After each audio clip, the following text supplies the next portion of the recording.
Oh, welcome. So, as a child, which really wasn't that long ago, the thing that worried my parents the most was this. It led to curfew times and a ban on social media. Creating an Instagram account was an act of rebellion. Of course, it's my parents now that have to, move away from the screen during dinner time. But all of this frustrated and annoyed me back then, but now I see some truth in it. Today, 75% of 12-year-olds have their own phone. This means access to social media and billions of people all around the globe. From TikTok to Instagram, a click and a swipe will provide you the front seat view to the lives of your strangers and friends alike. What does this mean? This feeling of connectedness, an environment where the world is your oyster. It feels good. It feels good to be warm and welcomed. But at what cost? As of today, it is at the cost of your health, your well-being, your ability to focus, our ability to communicate and make connections in the real world. Yes, the same connections that social media promised us in the first place. I really hope nobody's using their phone right now, but you would be proving my point. We are connected superficially, but disconnected deeply. This collapse of our personal mind space has led to a behavioral change on a group cultural level. It has increased idolization of individuals and their beliefs. You see this everywhere in our movies where the blockbusters of today are based on superheroes and their ideas and their singular beliefs. You see this in our broader culture where we idolize businessmen, call them geniuses, and sometimes even validate their misdeeds. And we usually do this in groups, right? Large groups of often very passionate individuals that sociologists can only describe as tribal. Members of one group propagate and instigate the same ideology while policing one another against opening up to the others. And in a world where most kids have access to these social platforms, it is no wonder that this is where we go to find our identity. An identity that is soaked in idolization, groupthink, and constant reinforcement. Leaving you with a generation that feels anxious and afraid to ask questions because stepping out of their digital bubble is A, a revolt against the very identities they crave, and B, is just really, really hard to do given the technology at play. The world being your oyster, unsurprisingly, has caveats.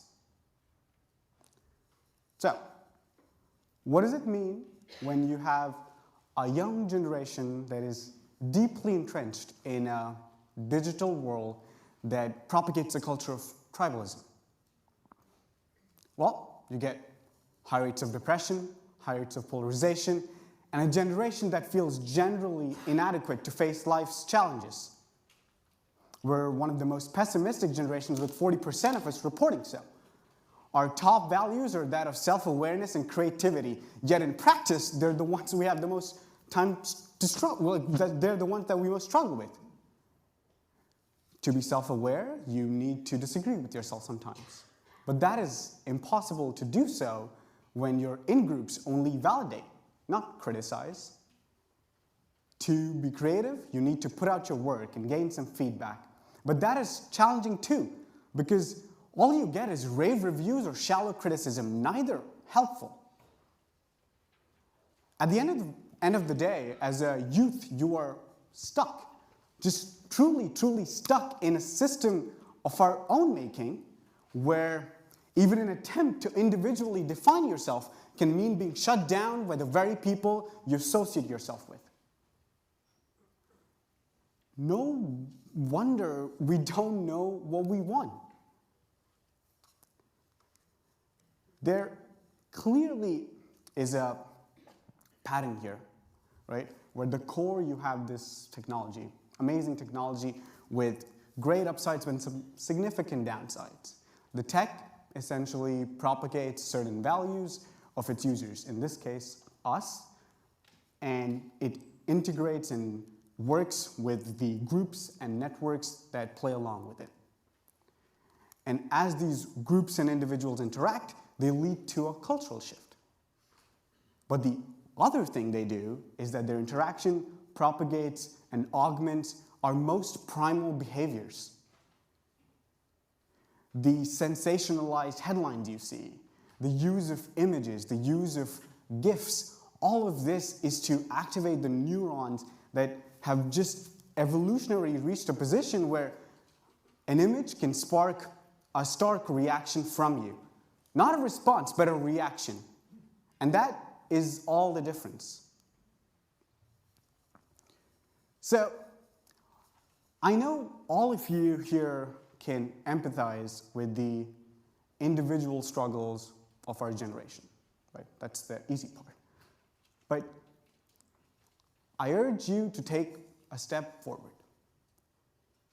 and enlarge in this circle.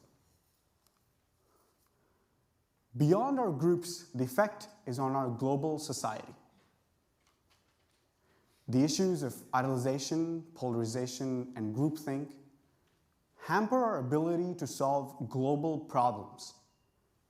We've seen this over the past 2 years, where our lack of agreement on the basic facts has led to severe consequences. And we're seeing it right now, where it has led to all-out war. The scale of the problem and its consequences demand a large cultural shift. But it can't be and shouldn't be away from technology. Making and discovering things is an integral part of who we are. Instead, it needs to be this sort of harmonious marriage based on balance and thoughtful action. Because in understanding the technology, both the positives and negatives of it, we can take a conscious step towards creating a healthy relationship with it. And we're seeing it right now. Half of the facts that I've listed today come from think tanks and technology companies which are conducting research and experiments around the use of their products. Congress is holding them accountable, and consumers are asking for more transparency. But all of this is almost useless if our generation cannot take hold of what is most important to us: our minds. My proposal is simple. Imagine a line with all the information, every byte of data, and all the interactions taking place stored in it. For most of our lives, we exist on the line. We interact with it, we collaborate on it, sometimes we even contribute. You're posting your social media, Instagram reels and YouTube videos. It's all good. It's all fun and games. But stay on the line long enough and it becomes difficult to distinguish where the line begins and you stop. Yes, we are a product of our surroundings, but we're also the creators of our own being. That is not happening here. For that to happen, you need to take a step back and reflect at what is truly happening. And ask those questions that you've always wanted to ask, but resorted to some half-baked answer on Twitter or Reddit. Question mindfully with intent. And form your own opinions based on the information that you allow to seep in and decide how you want to engage with it. Create those frameworks. Choose what you want to form an opinion on in the first place. Make that shift on a personal level first. Because that will be the first step our generation and the generations before us take towards a cultural shift. I know, I really do know, that this is a lot of responsibility. But every generation needs to tackle and face the problems that are left by the generations before them. I believe this is ours. And if we do it right, not only do we gain our own purpose, but we have an opportunity to remove those tinted glasses and remove the layers of filtration that are on us to see the world for what it truly is and have a real chance at facing the crisis that await us and the generations that come after us. Thank you.